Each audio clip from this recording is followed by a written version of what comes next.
shahideislam.com اس web site پر آپ سن سکتے ہیں شہید اسلام مولانا محمد یوسف لدھیانوی رحمہ اللہ کی آواز میں درس قرآن، درس حدیث اور اصلاحی مواعظ۔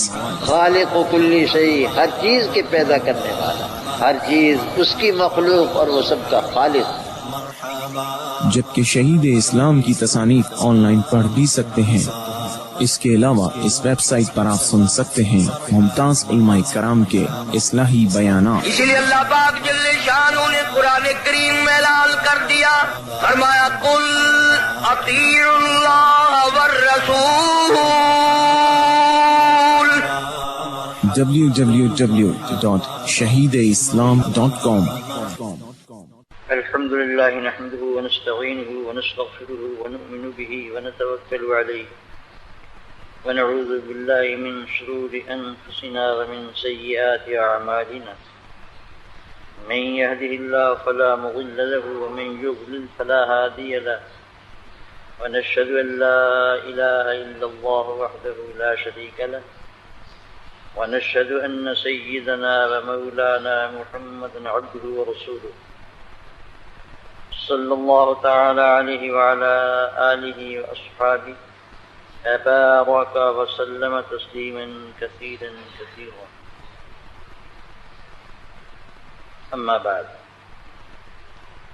وأخرج الطبراني عن أبي خيرة قال صحبت علي رضي الله تعالى عنه حتى أتى الكوفة فصعد المنبر فحمد الله وأثنى عليه، ثم قال كيف أنتم إذا نزل بذرية نبيكم صلى الله عليه وسلم بين ظهرينكم؟ قالوا إذن نبل الله فيهم بلاء حسنا، فقال والذي نفسي بيده لينزلن بين ظهرينيكم ولتخرجن إليهم فلتقتلنهم، ثم أقبل يقول فمو أوردوه بالغرور وغرضوا أجيبوا دعاة لا نجاة ولا عزة۔ وأخرج أحمد في مسنده عن إبراهيم التيمي عن أبيه قال خطبنا علي رضي الله تعالى عنه فقال من زعم أن عندنا شيئا نقرأه إلا كتاب الله وهذه صحيفة فيها أسنان الإبل وأشياء من الجراحات فقد كذب۔ قال وفيها قال رسول الله صلى الله عليه وسلم المدينة حرم ما بين عير إلى سوق، فمن أحدث فيها حدثا أو آوى محدثا فعليه لعنة الله والملائكة والناس أجمعين، لا يقبل الله منه يوم القيامة عدلا ولا صرفا، فمن ادعى إلى غير أبيه أو تولى غير مواليه فعليه لعنة الله والملائكة والناس أجمعين، لا يقبل الله منه يوم القيامة صرفا ولا عدلا، وذمة المسلمين واحدة يسعى بها أدناهم۔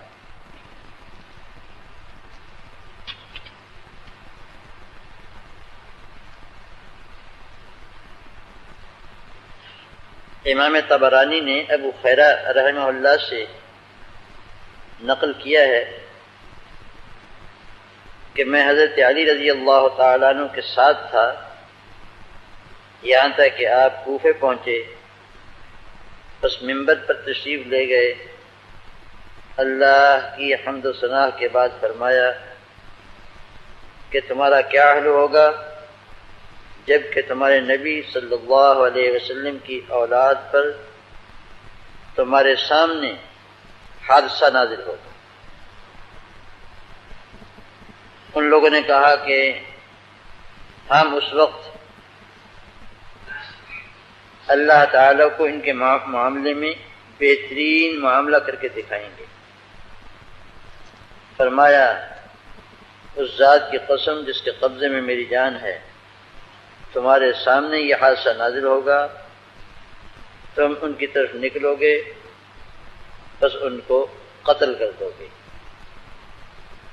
پھر آپ نے شاعر کا یہ شعر پڑھا کہ انہی لوگوں نے اس شخص کو دھوکہ دے کر اس ورطے میں ڈالا اور انہوں نے ان کے ساتھ فریب کیا، اور پھر ایسے بلانے والوں کو جواب دیا کہ نہ نجات کی صورت رہی اور نہ عذر کی۔ امام احمد نے اپنی مسند میں ابراہیم تیمی سے نقل کیا، اور وہ اپنے والد سے نقل کرتے ہیں کہ ہمیں حضرت علی رضی اللہ تعالیٰ عنہ نے خطبہ دیا، اور ارشاد فرمایا کہ جو شخص یہ گمان کرتا ہے کہ ہمارے پاس کوئی اور چیز بھی ہے جس کو ہم پڑھا کرتے ہیں اللہ کی کتاب کے سوا اور اس صحیفے کے سوا، تو اس شخص نے جھوٹ بولا۔ یہ ایک صحیفہ تھا جس میں صدقات کے اونٹوں کی عمریں لکھی ہوئی تھیں اور کچھ زخموں کے معاوضے لکھے ہوئے تھے، اور اسی صحیفے میں یہ بھی لکھا تھا کہ رسول اللہ صلی اللہ علیہ وسلم نے ارشاد فرمایا مدینہ حرم ہے عیر سے لے کر سور تک،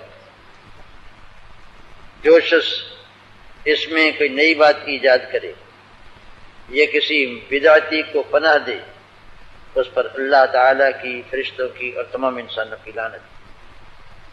اللہ تعالیٰ قیامت کے دن اس کا نہ فرض قبول کریں گے نہ نفل، اور جس شخص نے اپنے باپ کو چھوڑ کر کسی اور کی طرف نسبت کی یا اپنے آقاؤں کو چھوڑ کر کسی اور سے موالات کی، اس پر اللہ کی لعنت، فرشتوں کی اور تمام انسانوں کی۔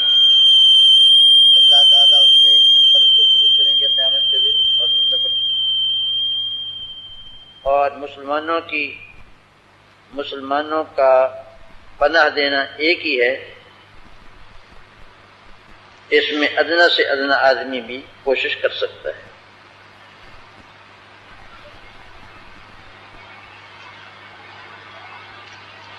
یہ حضرت علی رضی اللہ تعالیٰ عنہ کے دو چھوٹے چھوٹے خطبے ہیں۔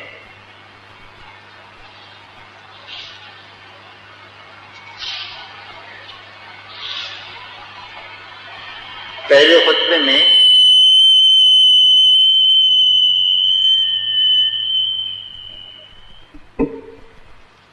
واقعہ کربلا کی طرف اشارہ ہے۔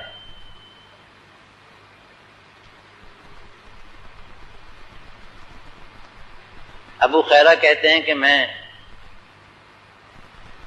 حضرت علی رضی اللہ تعالیٰ عنہ کے ساتھ تھا یہاں تک کہ آپ کوفے پہنچے۔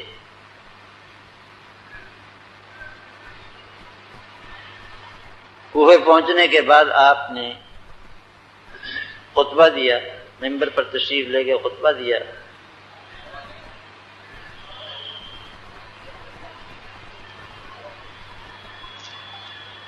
یہ لگانے والی ہوتی ہے وہ نہیں،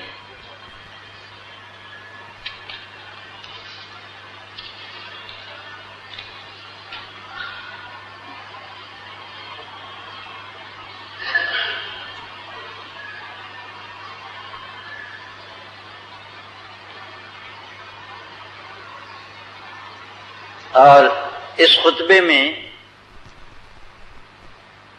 لوگوں سے مخاطب ہو کر فرمایا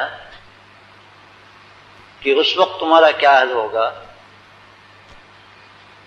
جب تمہارے نبی صلی اللہ علیہ وسلم کی اولاد پر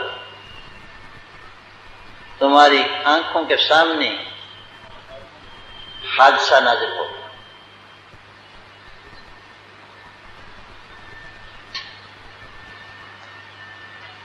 لوگوں نے جواب دیا کہ ہم ایسی قربانیاں پیش کریں گے کہ اللہ تعالیٰ دیکھ لیں گے۔ پھر میں نے اس ذات کی قسم جس کے قبضے میں میری جان ہے، تمہارے سامنے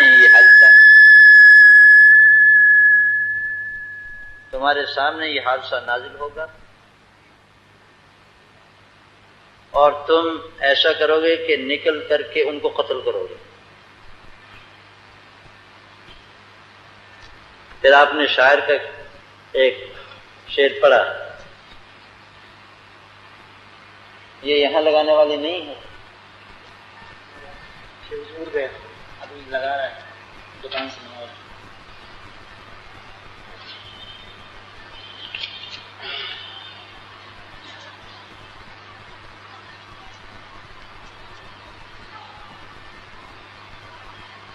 شاعر کہتا ہے کہ انہی لوگوں نے اس کو بھلا پھسلا کر کے اس ورطے میں ڈالا، اس مصیبت میں ڈالا، اور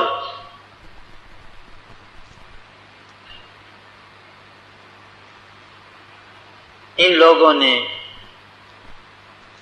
کچھ ایسے بلانے والوں کی آواز پر لبیک کہا کہ اس غریب کے لیے نہ تو نجات کی کوئی صورت رہی اور نہ کوئی معذرت کی صورت رہی کہ چلو میں معذرت ہی کر لوں۔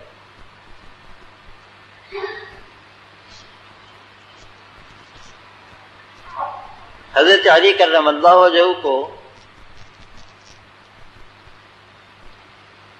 یا تو رسول اللہ صلی اللہ علیہ وسلم سے یہ بات معلوم ہوئی ہوگی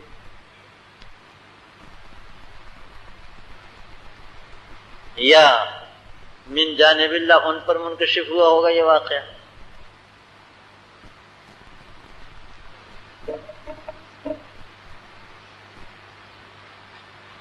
بہرحال جو واقعہ کے پیش آیا حضرت حسین رضی اللہ تعالی عنہ اور ان کے رفقا کے ساتھ، یہ اس کا مختصر سا خلاصہ حضرت علی کرم اللہ وجہہ نے پہلے بیان فرما دیا۔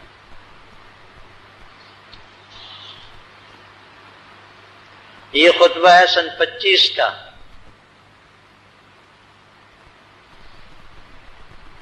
اور یہ واقعہ پیش آیا تھا سن 61 میں۔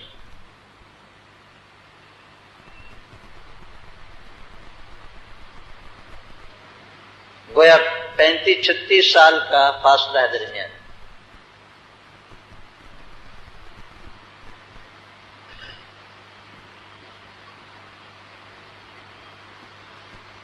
اس کا مختصر سا قصہ یہ ہے کہ جب حضرت معاویہ رضی اللہ تعالی عنہ کی وفات کے بعد یزید ان کی جگہ بیٹھا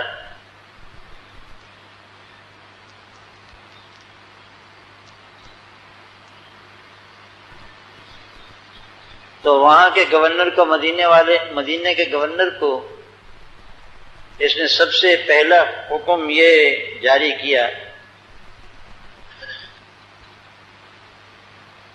کہ اہل مدینہ سے بیعت لو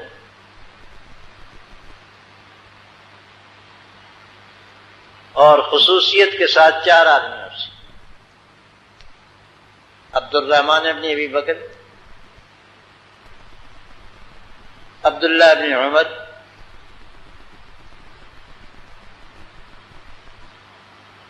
عبداللہ ابن زبیر اور حسین ابن علی۔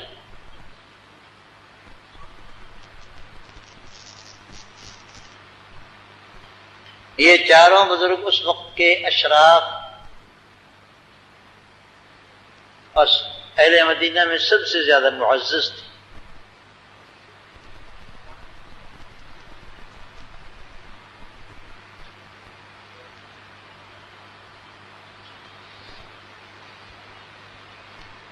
عبد الرحمن ابن عوف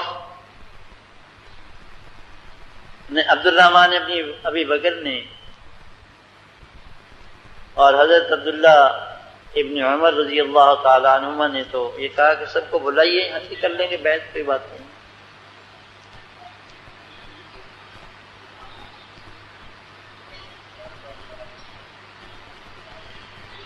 لیکن حضرت عبداللہ ابن زبیر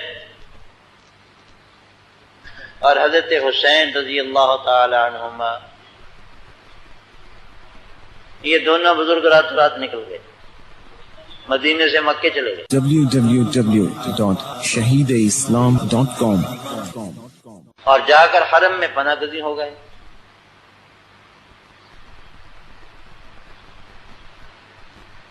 حضرت عبداللہ ابن زبیر رضی اللہ تعالیٰ عنہ نے تو یزید کے مقابلے میں اپنی خلافت کا دعویٰ کر دیا اور اہل مکہ نے ان کی اطاعت کر لی.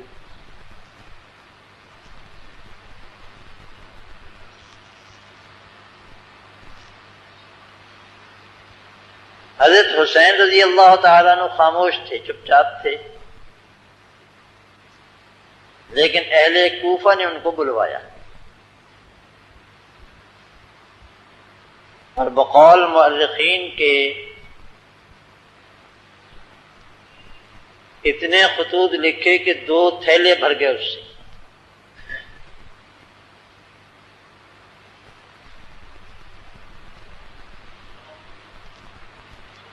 اور ان سے یہ لکھا کہ تمام اہل کوفہ اور ارد گرد کے تمام لوگ یزید کی بیعت میں نہیں،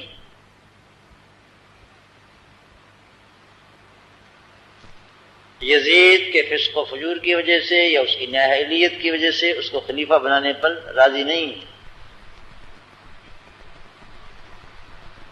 اور یہ سب کے سب لوگ بغیر کسی اختلاف کے آپ کی خلافت پر متفق ہیں. عذراء کرم آپ فوراً تشریف لائیے.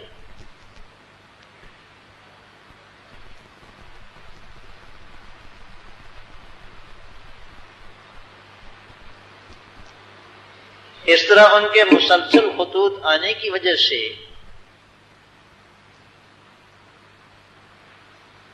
حضرت حسین رضی اللہ تعالی عنہ اس پر آمادہ ہو گئے.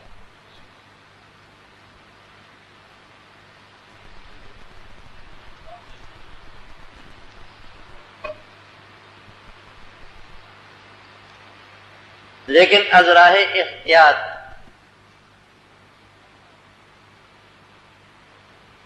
تحقیق حال کے لیے انہوں نے اپنے چچا زاد بھائی مسلم ابن عقیل کو پہلے بھیج دیا.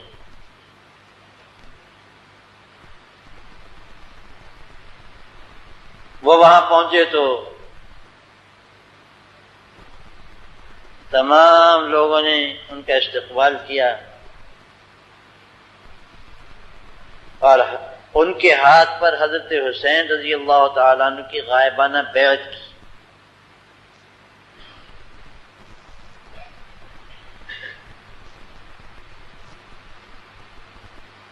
اور انہوں نے حضرت حسین رضی اللہ تعالیٰ عنہ کو لکھا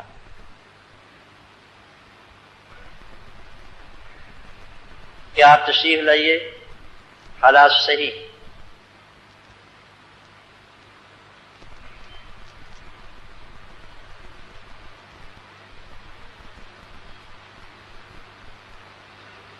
یہ حالات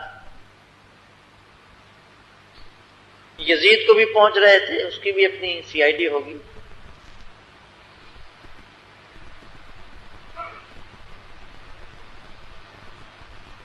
اس نے بصرہ کے گورنر عبید اللہ ابن زیاد کو لکھا کہ میں تمہیں بصرے کے ساتھ ساتھ کوفے کا بھی گورنر مقرر کرتا ہوں.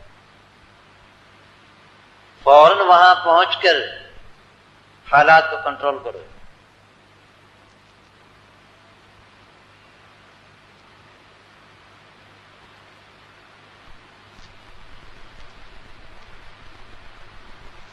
یہ پہنچا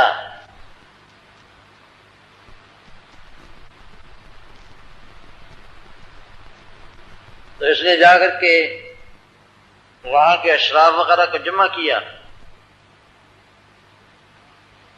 اور کہا کہ امیر المومنین نے مجھے کوفے کا گورنر مقرر کر دیا ہے،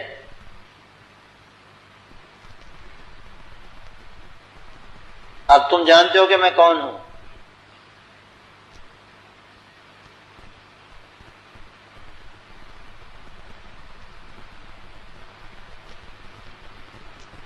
زیاد نے یزید نے پہلا گورنر جو کہ نرمی سے کام لے رہا تھا اس کو معزول کر دیا تھا. چنانچہ آتے اس نے یہ کہا، پہلے تو وظائف کا اعلان کیا،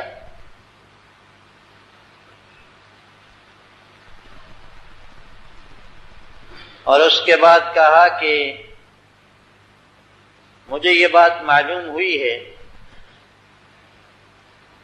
کہ مسلم ابن عقیل یہاں آئے ہوئے ہیں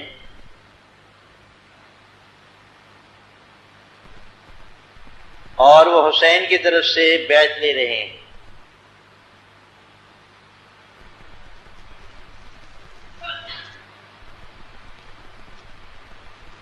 جو شخص بھی ان کو پناہ دے گا اور مجھے پتہ چل جائے گا اس کا مکان مسمار کر دوں گا، ڈھا دوں گا، بلڈوزر پھیر دوں گا اس پر اور اس کو سولی پر لٹکاؤں گا۔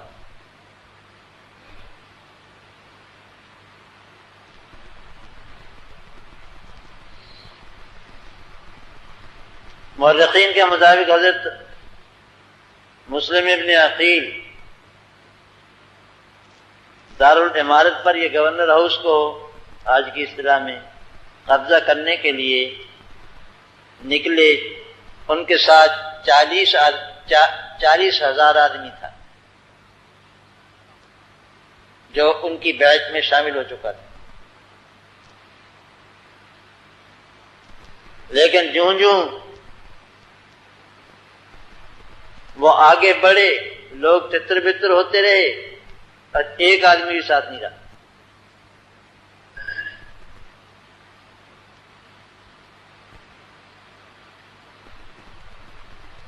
عشاء کے بعد کا وقت تھا، ایک آدمی کے دروازے پر دستک دی اور اس سے کہا کہ مجھے پناہ دو۔ کہنے کہ تم کون ہو؟ کہنے کہ میں مسلم ابن عقیل ہوں۔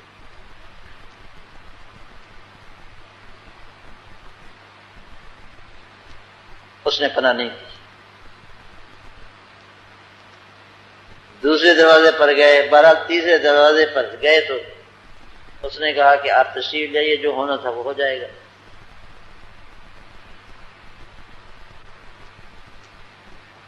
مخبروں نے اس کو زیاد کر اس کی خبر کر دی۔ حضرت مسلم ابن عقیل گرفتار کر لیے گئے اور اپنی شرط کے مطابق اس حانی کو جس نے اس کو پناہ دی تھی اس کا بھی اس نے بھوئی حشر کیا۔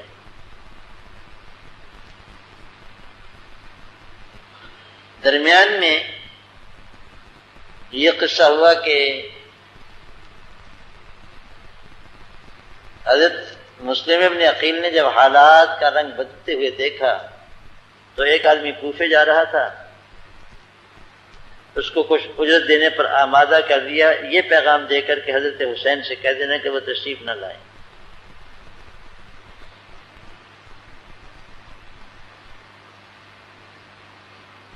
حضرت حسین چل چکے تھے۔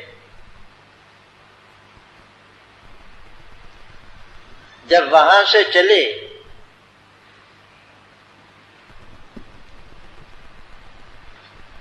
مکہ مکرمہ سے، کوفہ کے اعظم سے، یہ حج کے دن تھے،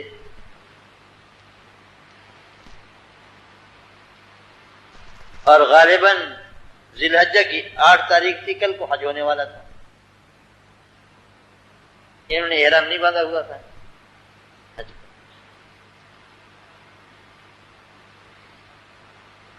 اسی حالت میں چل نکلے۔ اس وقت کے جتنے بزرگ تھے انہوں نے ان کی منت سماجت کی کہ خدا کے لیے نہ جائیے وہاں۔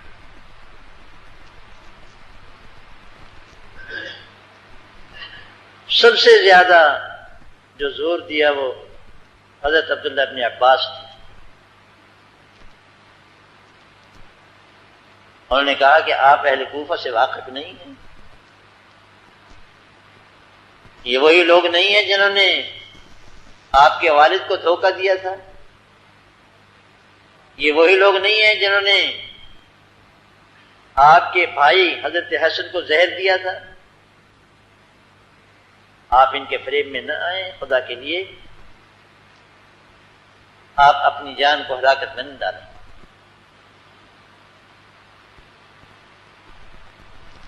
حضرت حسین رضی اللہ تعالیٰ نے صرف ایک فقرہ فرمایا کہ میں فیصلہ کر چکا ہوں۔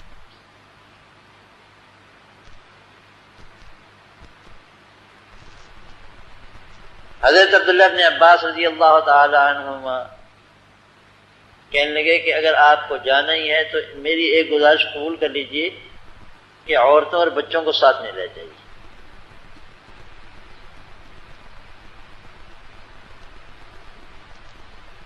یہ آپ کے لیے مزید پریشانی در پریشانی کا باعث بن جائے گا.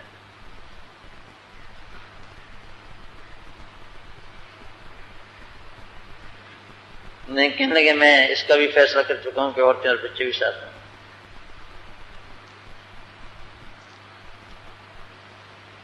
حضرت عبداللہ بن عباس رضی اللہ تعالی عنہ اس موقع پر ان سے گلے مل کر بے حد روئے اور فرمانے لگے کہ اگر قضاء الہی یہی ہے کہ تمہیں جانا ہے تو ٹھیک ہے، لیکن میں تمہیں دیکھ رہا ہوں کہ تم مقتول پڑے گا.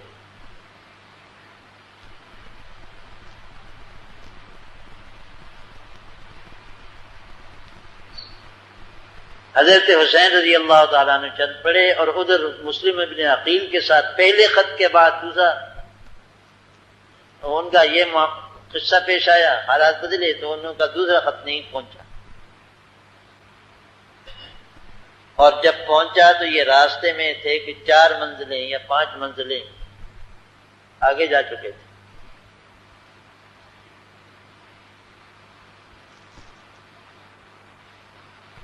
ارشاد فرمایا،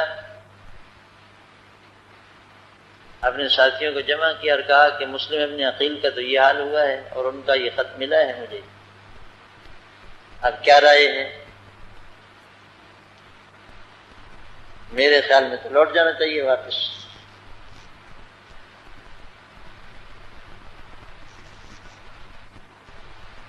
عجیب بات ہے، اتفاق پر اتفاق بنتا ہے، یہ اللہ تعالیٰ کی تقدیر جاری ہوتی ہے.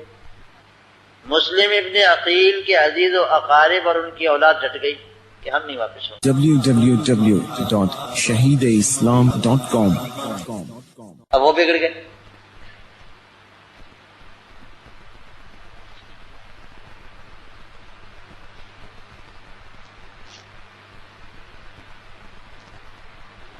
حضرت حسین رضی اللہ تعالیٰ عنہ کو ان کی بات ماننا پڑی. چلو پھر اگر یہی اللہ کی تقدیر ہے تو چلو.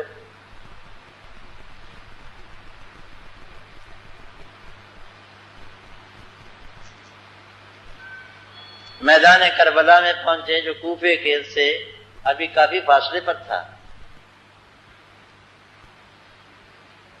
تو عبید اللہ بن زیاد کی فوجیں آ گئیں. حضرت سعد ابن ابی وقاص رضی اللہ تعالیٰ عنہ کے صاحبزادے عمر ابن سعد اس کے رئیس تھے، جرنیل تھے. پہلے ایک فوجی دستہ آیا، انہوں نے حضرت حسین رضی اللہ تعالیٰ عنہ سے گفتگو کی اور کہا کہ بہت برا لگتا ہے کہ آپ کے خون سے ہم اپنے ہاتھوں کو رنگین کریں. خدا کے لیے کوئی ایسی تدبیر کیجیے کہ ہم بھی بچ جائیں، ہماری بھی کچھ بچت ہو جائے اور آپ کی بھی جان بخشی ہو جائے.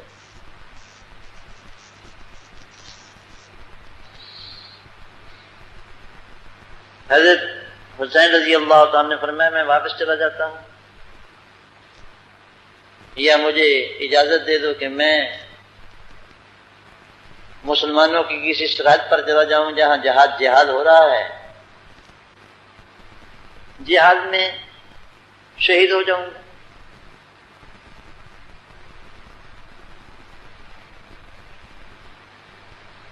یا ایسا کرو مجھے دمشق بھیج دو، میں یزید سے اپنا معاملہ خود نمٹ لوں گا.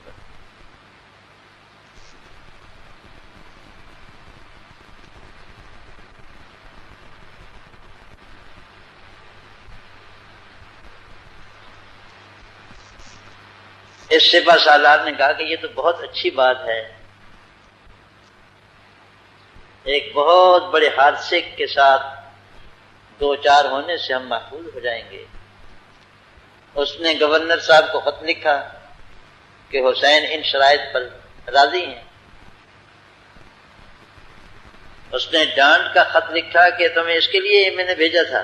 www.shahideislam.com یا تو وہ کوفے آ کر یزید کے لیے میرے ہاتھ پر بیعت کرے،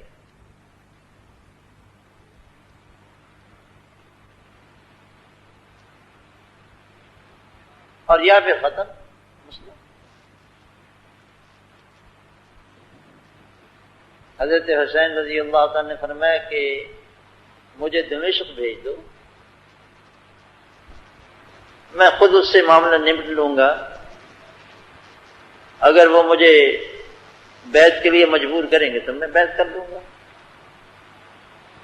لیکن اس فاسق کے ہاتھ پر بیعت نہیں کروں گا.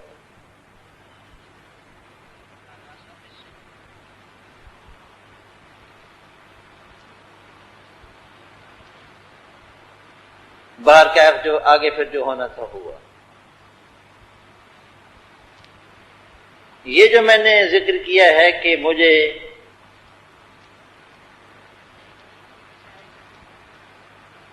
اجازت دے دو کہ میں واپس چلا جاؤں، یا میں کسی اسلامی سرحد پر چلا جاؤں جہاں جہاد ہو رہا ہو، یا مجھے دمشق بھیج دو کہ میں یزید سے اپنا معاملہ خود نمٹ لوں. یہ شریف مرتضیٰ ان کا شیعوں کا بہت بڑا علامہ ہے. اس کی کتاب ہے الشافی، یہ فقرہ اس میں سے میں نقل کر رہا.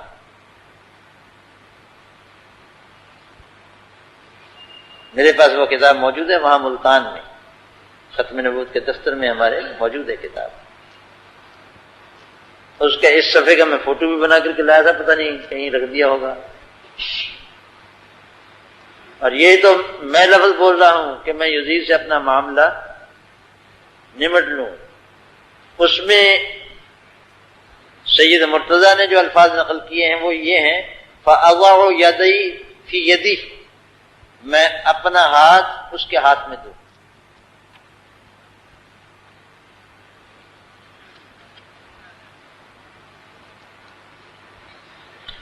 لیکن یہاں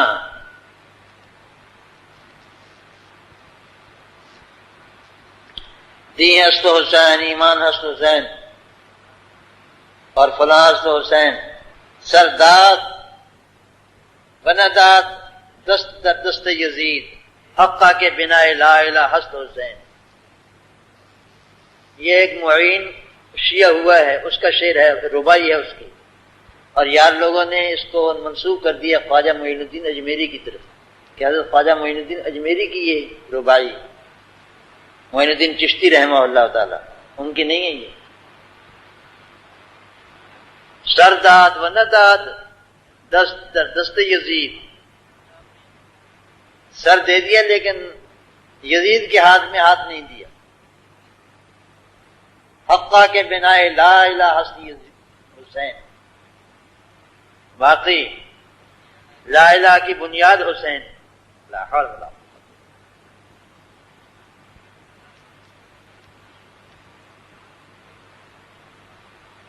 اور یہ ایک سنی عالم نے کتاب لکھی تھی، اس کے جواب میں لکھی تھی سید مرتضیٰ نے شافی.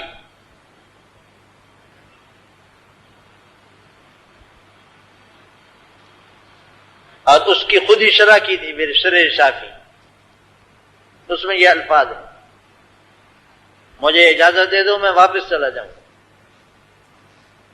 مجھے اجازت دے دو کہ میں کسی اسلامی سرحد پر چلا جاؤں، یا مجھے دمشق لے جاؤ، میں اپنے چچا زاد بھائی یزید کے ساتھ اپنا معاملہ خود نمٹ لوں. فَأَضَعُ يَدِي فِي يَدِهِ،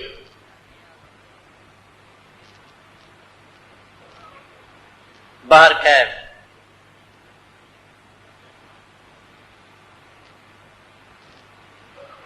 جو ہونا تھا ہوا۔ حافظ ابن حزم رحمہ اللہ تعالی نے فرمایا ہے کہ اسلام کی دیوار میں سب سے پہلا رخنا حضرت عثمان رضی اللہ تعالیٰ عنہ کی شہادت ہے۔ جب سے مسلمان لڑے کبھی ان کی تلوار نیام میں نہیں آئی، اور اسلام میں کی دیوار میں دوسرا رخنا حضرت حسین رضی اللہ تعالیٰ عنہ کی شہادت ہے۔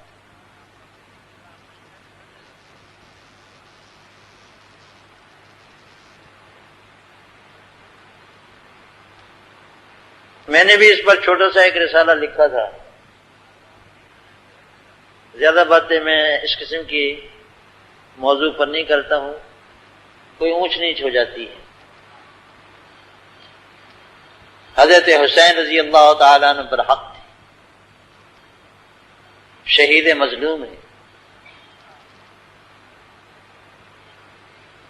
اور ان کے وقت میں روئے زمین پر ان سے افضل آدمی موجود نہیں تھا۔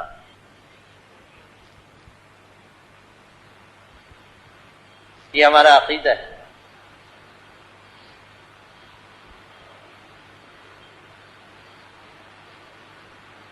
ان کے ساتھ جو کچھ کیا گیا یہ ظلم و ستم کی داستان ہے۔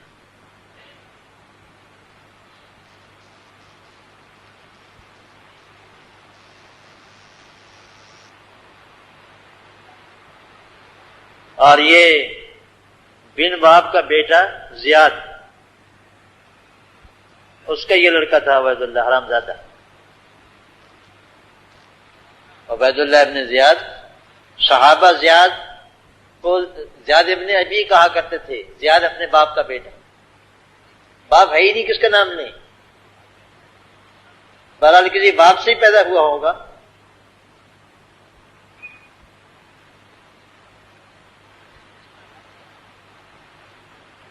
یہ لڑکا عبید اللہ اس کا لڑکا ہے، زیاد کا، عبید اللہ ابن زیاد۔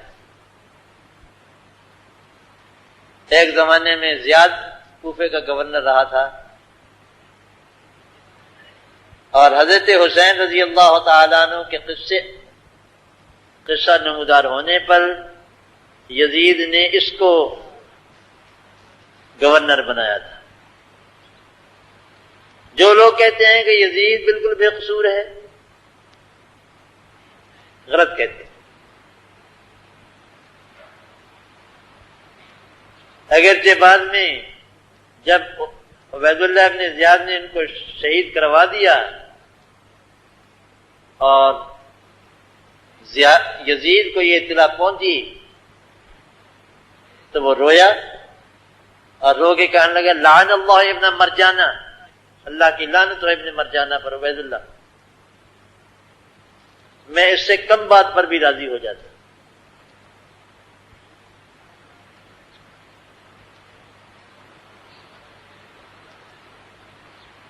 حضرت حسین رضی اللہ تعالیٰ عنہ کے ساتھ چند نفر تھے،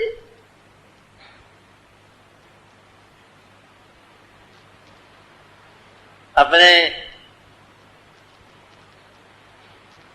ساتھ ان کے اہل خانہ تھے یا چند نفر تھے جن کی تعداد پہ 80 کے قریب بتائی جاتی ہے۔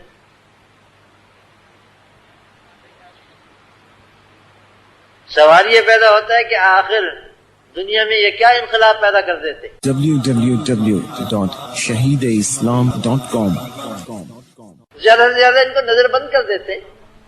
اگر ان کی سیاست، اگر ان کی حکومت کو خطرہ تھا، خطرہ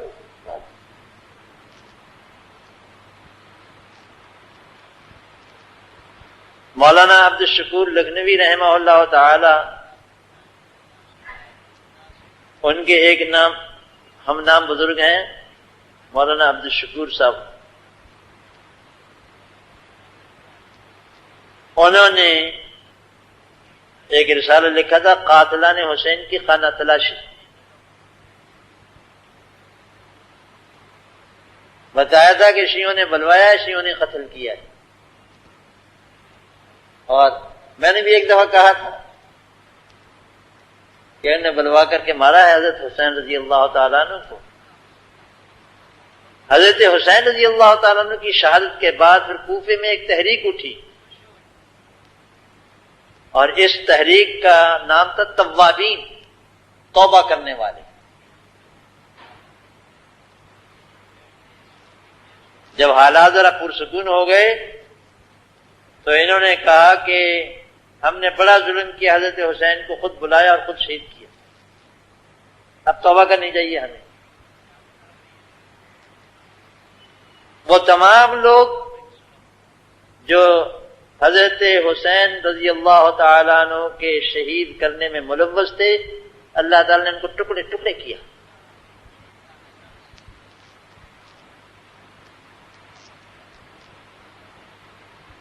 میں نے جس رسالے کا حوالہ دیا اس میں نے صرف 3 فقرے کہے تھے، لکھے ہیں کہ اس کا یزید کا دور خلافت یا دور حکومت صرف 3.5 سال ہے، 4تھے سال میں مر گیا.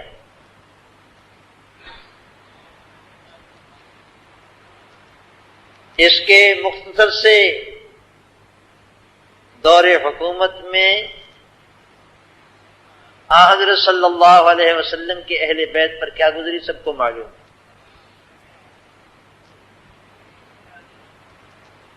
اور پھر اس نے لشکر بھیجا مدینے پر حملہ کرنے کے لیے. جب حضرت حسین شہید کر دیے گئے تو بغاوت پھوٹ پڑی. سب سے پہلے اہل مدینہ کہے کہ ہم اس فاسق کی خلافت میں نہیں رہنا چاہتے. اس نے لشکر بھیجا اور مدینے کی اینٹ سے اینٹ بجائی اور حکم دیا کہ 3 دن تک مدینے کو لوٹ لو جتنے لوٹ سکتے. 3 دن تک مسجد نبوی میں جماعت نہیں ہو سکی.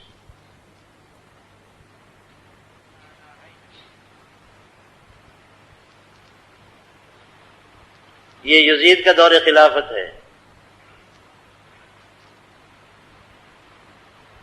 مشکات شریف میں حدیث موجود ہے، حضرت سعید بن مسیب رضی اللہ تعالی عنہ پاگل بن کے مسجد میں بیٹھ گئے تھے. پاگل، دیکھنے والا سمجھے پاگل ہے، بڑی عمر کے تو تھے ہی. جب کوئی ان کو آ کے پوچھتا کہ کیا کر رہے ہو یہاں، تو جیسے پاگل آواز نکالا کرتے ہیں ایسی آواز نکالتے. 3 دن تک بیچارے نہ مسجد سے نکلے، نہ کچھ کھایا نہ پیا، تاکہ حضور صلی اللہ علیہ وسلم کی مسجد کا حق ادا رہے.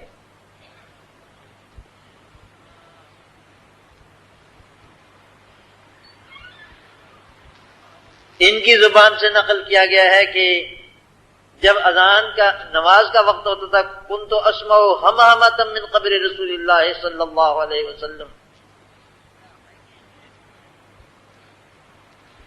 نماز کا وقت ہوتا تھا تو حضرت صلی اللہ علیہ وسلم کے روضہ مبارک سے مجھے ایک گنگناہٹ کی سی آواز آتی تھی. میں سمجھ لیتا کہ جماعت کھڑی ہو رہی ہے.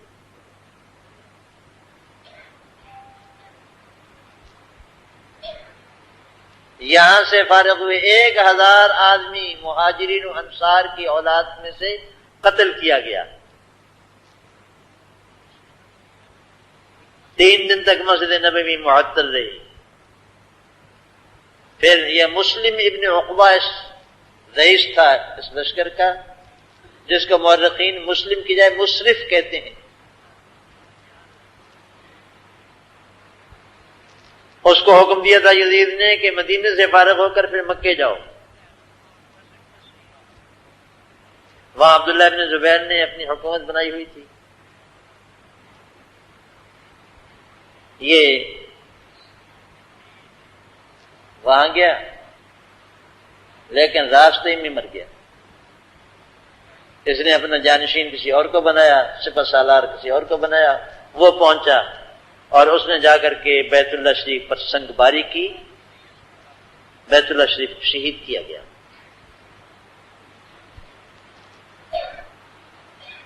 یہ یزید کے 3 سالہ مختصر دور حکومت کے 3 کارنامے ہیں۔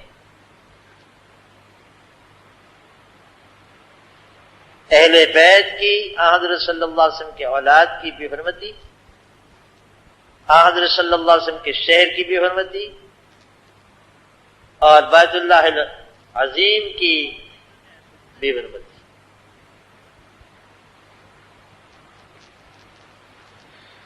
تو اس واقعے کو ذکر فرمایا ہے۔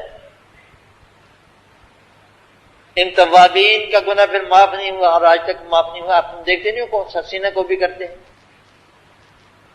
سینے بیچارے پیٹتے ہیں، محرم کے دن آتے ہیں ان کو یاد آ جاتا ہے اپنا جرم۔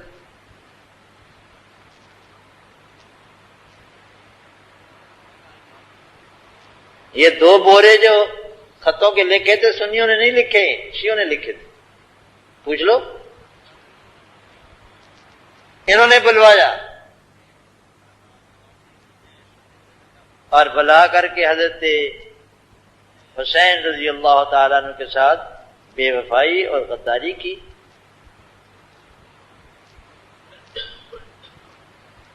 تو اس واقعے کو ذکر فرما رہے ہیں۔ حضرت علی رضی اللہ تعالیٰ عنہ 36 سال پہلے کہ اللہ کی قسم، اس ذات کی قسم جس کے قبضے میری جان ہے، یہ واقعہ تمہارے سامنے پیش آئے گا اور تم ان کی طرف نکلو گے اور نکل کر ان کو قتل کرو گے۔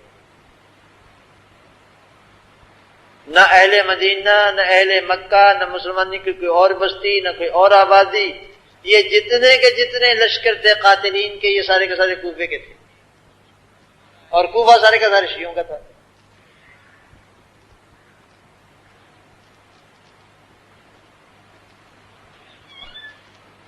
اس میں ایک بھی سنی نہیں تھا، وہ قول ان کی۔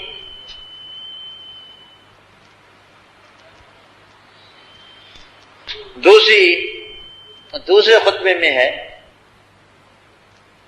کہ حضرت امیر المومنین علی رضی اللہ تعالی عنہ نے ارشاد فرمایا اللہ تعالیٰ کے حمد و ثنا کے بعد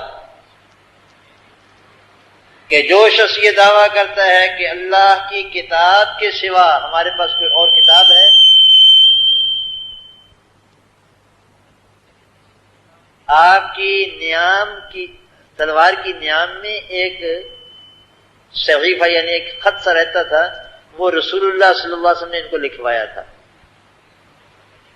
اس میں صدقات کے اونٹوں کی عمریں لکھی ہوئی تھی، کچھ دیت اور قصاص کے مسائل تھے، کچھ چند چیزیں اور تھیں ضروری، اور حضرت امیر المومنین ان کو اپنی نیام میں رکھتے تھے۔ وہ خط نکالا اور نکال کے فرمایا کہ یہ رسول اللہ صلی اللہ علیہ وسلم نے مجھے لکھوایا ہے، اور وہ سب کو معلوم تھا، کوئی راز نہیں تھا۔ وہ اللہ کی کتاب اور یہ صحیفہ، ان 2 چیزوں کے علاوہ اگر کوئی شخص یہ دعویٰ کرتا ہے کہ حضور صلی اللہ علیہ وسلم نے مجھے تیسری چیز بھی عطا فرمائی تھی، وہ جھوٹا ہے۔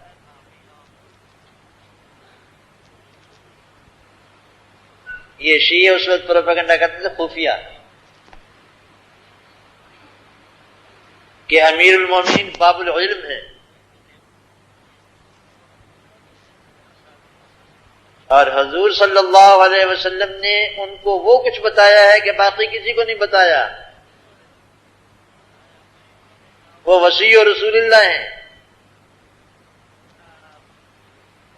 فرمایا کہ جو شخص یہ گمان کرتا ہے وہ جھوٹ بولتا ہے، اس قرآن کے سوا اور اس صحیفے کے سوا ہمارے پاس کچھ نہیں۔ اور یہ بات آپ کسی نجی مجلس میں نہیں کہہ رہے، بلکہ منبر پر بیٹھ کر کہہ رہے ہیں، کوفے کے منبر پر۔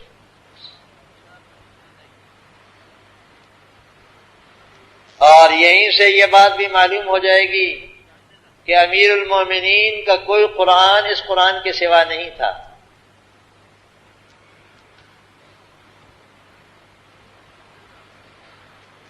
اب بھی شیعہ صاحبان یہی کہتے ہیں کہ ہمارا بھی اس قرآن پر ایمان ہے، لیکن واقعہ یہ نہیں ہے۔ ان بیچارے جو عوام ہیں ان کو بتایا نہیں گیا.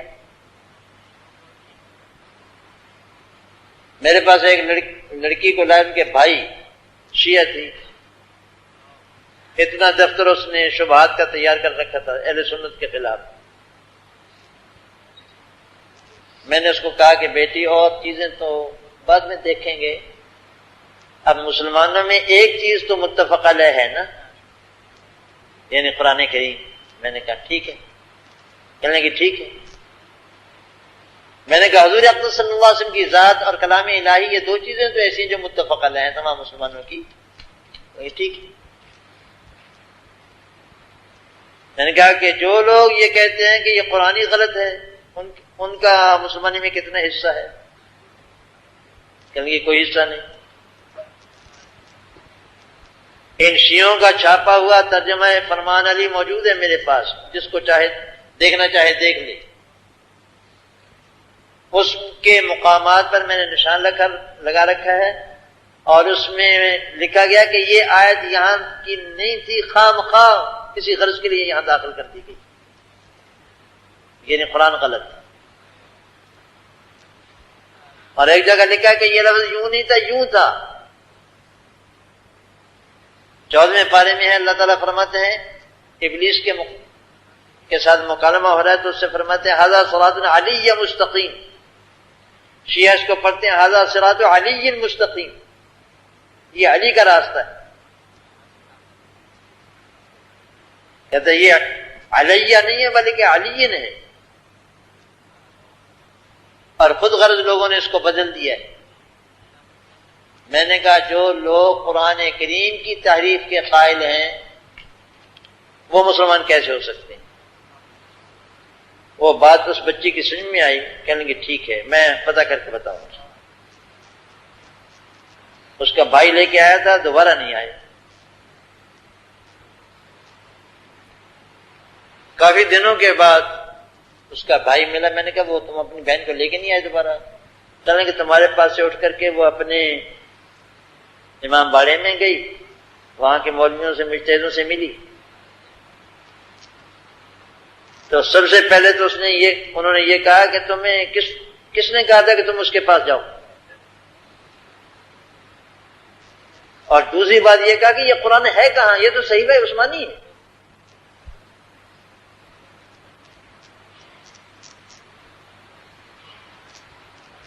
میں نے اس پر 3 کتابیں لکھی ہیں مستقل، اور میرا دعویٰ ہے کہ کسی شیعہ کا ایمان قرآن پر ہو ہی نہیں سکتا، ناممکن. یہ کہتے ہیں کہ امیر المومنین کے پاس تھا قرآن جو لکھا تھا، اور پھر وہ ایک امام کے بعد دوسرے امام کو منتقل ہو گیا، اور 12ویں امام کو یہ حادثہ پیش آ گیا کہ وہ غار میں ایسے غائب ہوئے کہ ہمیشہ کے لیے غائب ہو گئے، اور ساتھ قرآن بھی لے گئے.